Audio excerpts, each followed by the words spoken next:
Chapter 16 Surface Area and Volume. Practice Set 16.1. Practice Set 16.1 ये total surface area of cube and cuboid and volume of the cube and cuboid पर depend है। तो हम इस practice set को solve करने से पहले total surface area of cuboid and cube और volume of the cuboid and cube के बारे में जान लेते हैं। Surface area and volume cuboid number 1, और cuboid is a box shape object. यहाँ हमने एक बॉक्स शेप ऑब्जेक्ट क्यूबॉइड लिया है और इसके थ्रू से हम total surface area of cuboid जानेंगे और वॉल्यूम ऑफ द क्यूबॉइड को जानेंगे। Number 2, it has a 6 flat face and all angles are right angle and all its faces are rectangles. इस क्यूबॉइड में हमें 6 फेस नजर आते हैं, 1, 2, 3, 4, 5 एंड 6। इसी तरह क्यूबॉइड के सब एंगल राइट एंगल होते हैं और क्यूबॉइड के सब फेस रेक्टेंगल होते हैं।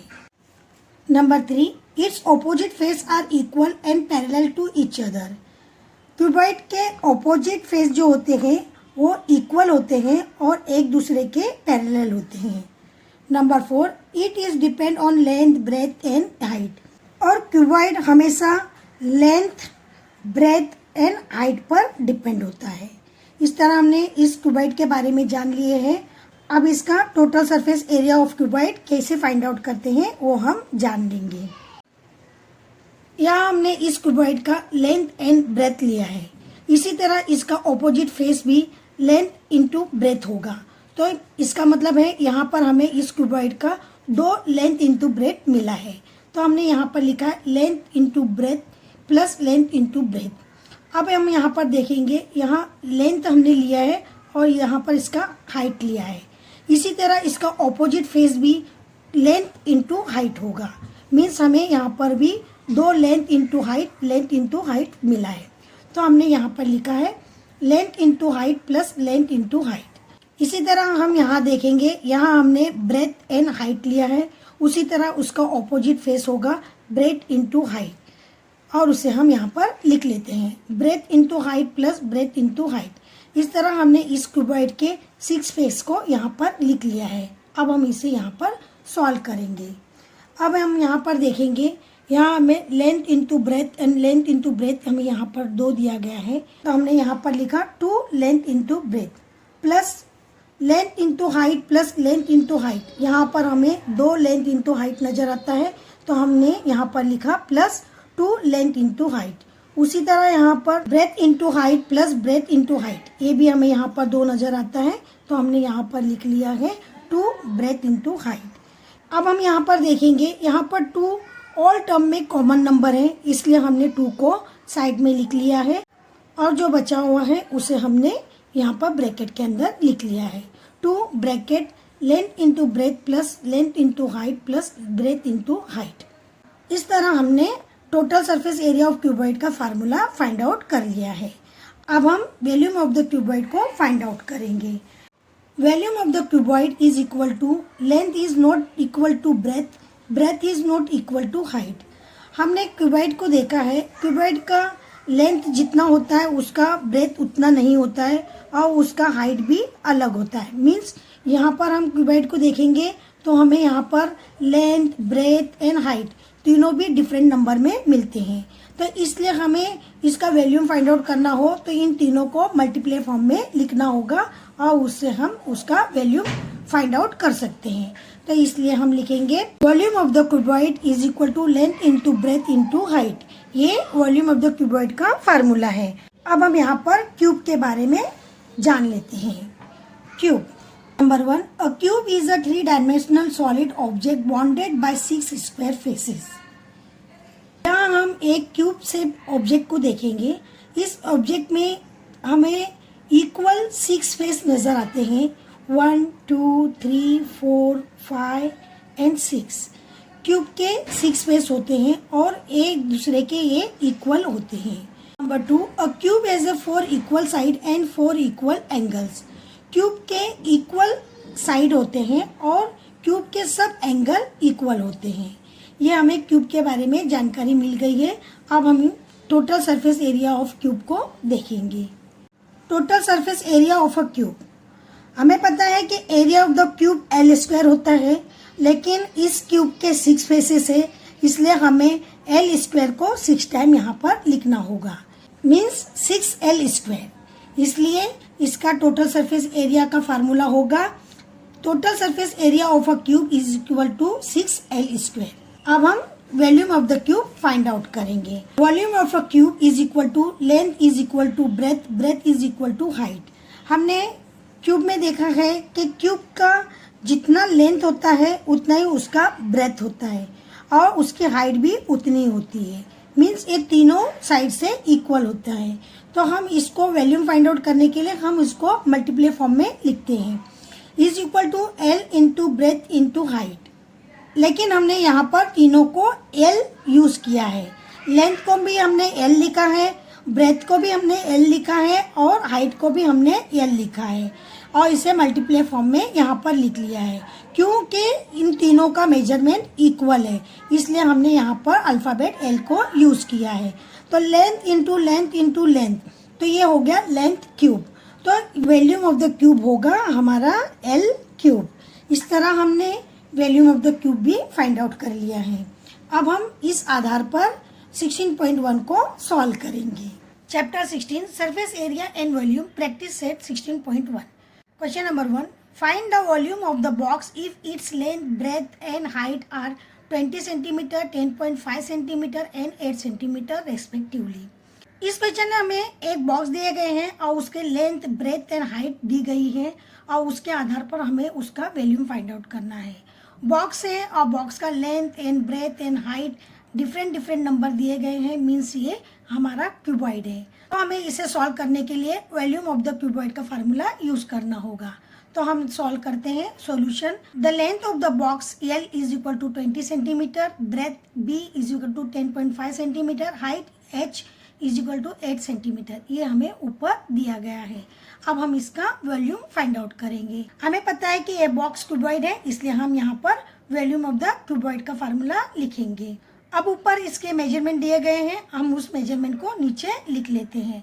इज इक्वल टू एल दिया गया है 20 इंटू ब्रेथ दिया गया है 10.5 इंटू हाइट दी गई है 8। तो हम अब यहाँ पर इन तीनों का आपस में मल्टीप्लाई करेंगे। तो अब हम यहाँ पर इन तीनों का आपस में मल्टीप्लाई करेंगे। सबसे पहले हम 10.5 को 8 से मल्टीप्लाई करेंगे। 8 5 जा 40, 0 4 यहाँ आया, 8 0 जा 0, 4 का 4 हम यहाँ लिखेंगे, 8 1 जा 8। यहाँ एक नंबर के आगे डिसिमल पॉइंट है, इसलिए हम यहाँ पर डिसिमल पॉइंट लगा देंगे। तो ये हो गया हमारा 84। अब हम इसे 20 से मल्टीप्लाई करेंगे। यहाँ हमने 20 लिखेंगे और 20 से मल्टीप्लाई करेंगे। पहले हम इसे 0 से मल्टीप्लाई करेंगे। 0 4 जा 0, 0 8 जा 0। अब 2 से मल्टीप्लाई करने से पहले हम यहाँ पर एक क्रॉस लगा लेंगे। 2 4 जा 8, 2 8 जा 16। अब हम इनका एडिशन करेंगे। 0 0 एंड 8 8 6 1, मीन्स ये हो गया 1680। तो हम इसे यहाँ पर लिख लेते हैं। Is equal to 1680 centimetre cube. Volume है इसलिए हम यहाँ पर क्यूब लगाएंगे। तो हम फाइनल आंसर लिख लेंगे। Answer the volume of the box is 1680 centimetre cube. Number 2, a cuboid shape soap bar has volume 150 cc. Find its thickness if its length is 10 centimeter and breadth is 5 centimeter. इस question में हमें एक cuboid shape वाला soap bar दिया गया है और उसका वॉल्यूम दिया गया है 150 cc और उसकी लेंथ दी गई है 10 सेंटीमीटर और ब्रेथ दिया गया है हमें 5 सेंटीमीटर। मीन्स इसकी थिकनेस मीन्स हाइट हमें फाइंड आउट करना है। तो हम इसे सॉल्व करेंगे। Solution, volume of the cuboid shape soap bar is equal to 150 cc। Length दिया गया है हमें 10 सेंटीमीटर, ब्रेथ दिया गया है हमें 5 सेंटीमीटर। तो हम इसका वॉल्यूम का फार्मूला यूज करते हुए इसकी हाइट को फाइंड आउट करेंगे। Volume of the cuboid shape soap bar is equal to length into breadth into height. अब हमें यहाँ पर उसका वॉल्यूम दिया गया था, इसलिए हम वॉल्यूम के प्लेस पे उसका वॉल्यूम लिख लेंगे। Therefore 150 is equal to length दिया गया था 10 इंटू ब्रेथ दिया गया था 5 इंटू हाइट। थिकनेस हमें मालूम करना है, इसलिए हमने यहाँ पर h को लिख लिया है। अब h को हमें फाइंड आउट करना है, इसलिए हमने इन सबको लेफ्ट हैंड साइड में लिख लिया है और 150 को राइट हैंड साइड में लिख लिया है। Therefore 10 × 5 × h is equal to 150। अब यहाँ पर h से 10 और 5 का मल्टीप्लाई हो रहा है तो वो अदर साइड जाकर डिवाइड करेगा, तो हम यहाँ लिखेंगे therefore h is equal to 150 upon 10 × 5। अब हम यहाँ पर इसे डिवाइड करेंगे, यहाँ का एक जीरो गया, यहाँ का एक जीरो गया, यहाँ बच गया है 15। हम 5 के टेबल में इसे कट कर लेंगे। 5 1 जा 5, 5 3 जा 15, मीन्स h आया है हमारा 3। Therefore h is equal to 3 centimetre, means हमारा थिकनेस आया है 3 सेंटीमीटर। तो हम इसका फाइनल आंसर लिख लेंगे। Answer thickness of the soap bar is 3 centimetre. 3 how many bricks of the length 25 centimetre, breadth 15 centimeter and height 10 centimeter are required to build a wall of length 6 meter, height 2.5 meter and breadth 0.5 meter। इस question में हमें बताया गया है कि एक wall है जिसकी लेंथ, हाइट और ब्रेथ यहाँ पर दी गई है, और उस वॉल को बनाने के लिए जो ब्रिक है उसकी भी हमें यहाँ पर लेंथ, ब्रेथ और हाइट दी गई है।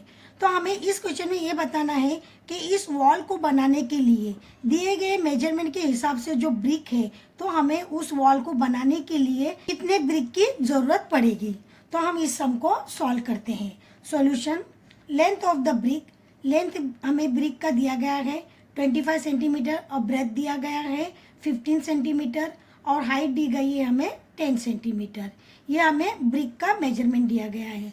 और वॉल का मेजरमेंट दिया गया है, length of the wall L is equal to 6 metre. यहाँ ब्रिक का जो मेजरमेंट दिया गया है हमें सेंटीमीटर में दिया गया है, और वॉल का जो मेजरमेंट दिया गया है वो मीटर में दिया गया है। लेकिन हमें सम सॉल्व करना है, या तो दोनों को हमें मीटर में कन्वर्ट करना होगा या दोनों को हमें सेंटीमीटर में कन्वर्ट करना होगा, तब हम इसका वॉल्यूम फाइंड आउट कर सकते हैं। तो हमने यहाँ पर मीटर को सेंटीमीटर में कन्वर्ट किया है। यहाँ दिया गया था 6 मीटर, हम 6 को 100 से मल्टीप्लाई करेंगे उसको सेंटीमीटर फाइंड आउट करने के लिए, तो ये हो जाएगा हमारा 600 सेंटीमीटर। हाइट दिया गया है 2.5 मीटर इज इक्वल टू 2.5 × 100। अब हम यहाँ पर इसे 100 से मल्टीप्लाई करेंगे। अब यहाँ पर हम 2.5 और 100 का मल्टीप्लाई करेंगे। 0 5 जा 0, 0 2 जा 0। अब इस 0 का मल्टीप्लाई करने से पहले एक क्रॉस लगाएंगे। 0 5 जा 0, 0 2 जा 0। अब हम यहाँ पर 2 क्रॉस लगाएंगे। अब यहाँ पर 1 से मल्टीप्लाई करेंगे। 1 5 जा 5, 1 2 जा 2। अब इनका हम आपस में एडिशन करेंगे। 0 0 5 2। अब यहाँ पर 1 नंबर के आगे डेसिमल पॉइंट है, इसलिए हम यहाँ पर 1 नंबर के आगे डेसिमल पॉइंट लगा लेंगे। तो हमारा आंसर आया है 250। तो हम यहाँ पर लिखेंगे 250 सेंटीमीटर। अब नेक्स्ट हमें दिया गया है breadth, B is equal to 0.5 metre. अब इस मीटर को हमें सेंटीमीटर में कन्वर्ट करना है, इसलिए हम यहाँ पर इसे 100 से मल्टीप्लाई करेंगे। 0.5 × 100। अब यहाँ पर हम 0.5 और 100 का मल्टीप्लाई करेंगे। 0 5 जा 0, 0 0 जा 0। अब इस 0 का मल्टीप्लाई करेंगे। 0 5 जा 0, 0 0 जा 0। अब 1 से मल्टीप्लाई करने से पहले यहाँ पर 2 क्रॉस लगाएंगे। 1 5 जा 5 और 1 0 जा 0। अब इनका हम एडिशन करेंगे। 0 0 5 0। एक नंबर के आगे डेसिमल पॉइंट है, इसलिए हम एक नंबर के आगे डेसिमल पॉइंट लगाएंगे। तो ये हमारा हो गया है 50। तो हम इसे यहाँ पर लिख लेंगे इज इक्वल टू 50 सेंटीमीटर।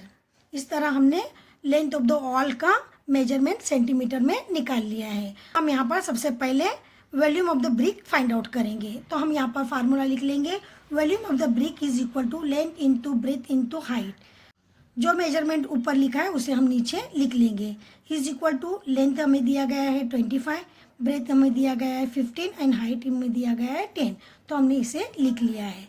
अब हम यहाँ पर नीचे वॉल्यूम ऑफ द वॉल लिखेंगे। Volume of the wall is equal to length into breadth into height. हमने जो मेजरमेंट यहाँ पर निकाले हैं उस नंबर को हम नीचे लिख लेंगे। Is equal to L 600 into breadth आया है 50 इंटू हाइट आया है 250। हमने इस तरह volume of the brick and volume of the wall को लिख लिया है। अभी हमें यहाँ पर नंबर ऑफ द ब्रिक्स को फाइंड आउट करना है। तो number of the bricks find out करने के लिए हम एक लिखेंगे formula. Number of the bricks is equal to volume of the wall upon volume of the brick. अब वॉल्यूम ऑफ द वॉल की जगह पर हम वॉल्यूम ऑफ द वॉल जो मेजरमेंट लिखे हैं उसे हम नीचे लिखेंगे और वॉल्यूम ऑफ द ब्रिक के जगह पे वॉल्यूम ऑफ द ब्रिक जो हमने फाइंड आउट किया है उसे हम नीचे लिख लेंगे। तो हमने यहाँ पर लिख लिया है is equal to 600 into 50 into 250 upon 25 into 15 into 10। अब हम इनका आपस में डिवाइड करेंगे। इससे पहले हम ए 10 और 10 को कट कर लेते हैं। यहाँ हम देखेंगे ये 25 है, 25 1 जा 25, 25 1 जा 25, ये खत्म हो गया। अब हम यहाँ पर इसे 15 से डिवाइड करते हैं। 15 1 जा 15, 15 4 जा 60, ये 0 बचा है तो 0 हम यहाँ पर लिख लिए। यहाँ पर हमारे पास आया है 40 इंटू 50, तो हम इसे नीचे लिख लेते हैं इज इक्वल टू 40 इंटू 50। अब हम इनका आपस में मल्टीप्लाई करेंगे। ये 2 0 है, हमने यहाँ पर 2 0 लिख लिया है। 5 4 जा 20, तो ये हो गया 2000 इज इक्वल टू 2000 ब्रिक्स। तो हमें उस वॉल को बनाने के लिए 2000 ब्रिक्स की जरूरत पड़ेगी। तो हम फाइनल आंसर लिख लेते हैं। Answer the number of the bricks required to build a wall is 2000 bricks. Number 4. For rainwater harvesting, a tank of the length 10 meter, breadth 6 meter and depth 3 meter is built. What is the capacity of the tank? How many liter of the water can it hold? इस question में बताया गया है कि rain water को harvesting करने के लिए एक टैंक बनाया गया है। उसकी लेंथ, ब्रेथ एंड डेप्थ यहाँ पर दी गई है। हमें इस आधार पे उस टैंक की कैपेसिटी फाइंड आउट करना है और उस टैंक में कितना वाटर होल्ड हो सकता है ये हमें बताना है। तो अब हम इस सम को सॉल्व करते हैं। Solution, length of the tank L is equal to 10 metre, breadth B is equal to 6 metre, height depth जो दिया गया है वो हाइट हमने लिखा है H is equal to 3 metre. इस तरह हमने ऊपर दिए गए मेजरमेंट को हमने यहाँ पर लिख लिया है। अभी हम इस टैंक का वॉल्यूम फाइंड आउट करेंगे। तो हम फार्मूला लिखेंगे volume of the tank is equal to length into breadth into height. अब हम इनका मेजरमेंट नीचे लिख लेते हैं 10 इंटू 6 इंटू 3। अब हम इन तीनों का आपस में मल्टीप्लाई करेंगे। 10 6 जा 60, 63 जा 180, तो हम यहाँ लिखेंगे is equal to 180 metre cube. क्योंकि ये वॉल्यूम है इसलिए यहाँ पर हम क्यूब लिखेंगे। इस तरह हमने capacity of the tank find out कर लिया है। कैपेसिटी ऑफ द टैंक होगा 180 मीटर क्यूब। अब हमें यहाँ पर बताना है कि उसमें कितना वाटर होल्ड होगा। तो हम लिखेंगे यहाँ पर 1 metre cube is equal to 1000 litre. ये हमें पता है 1 मीटर क्यूब मीन्स 1000 लीटर होता है। तो हमें यहाँ पर 180 को फाइंड आउट करना है। तो हम यहाँ लिखेंगे therefore volume of the tank is equal to 1000 into 180। 180 को हमने यहाँ पर लिख लिया है। अब हम यहाँ पर 1000 से 180 को मल्टीप्लाई करेंगे इज इक्वल टू 30 अरे 10 40 को हमने यहाँ पर लिख लिया है। 18 1 जा 18, तो ये हमारा हो गया है 1,80,000 लीटर। मीन्स उस टैंक में 1,80,000 लीटर वाटर होल्ड हो सकता है। तो हम इसका फाइनल आंसर नीचे लिख लेंगे। Answer, capacity of the tank is 180 metre cube and volume of the tank is 1,80,000 litre. इस तरह हमने 16.1 के सब सम सॉल्व कर लिए हैं। Thank you.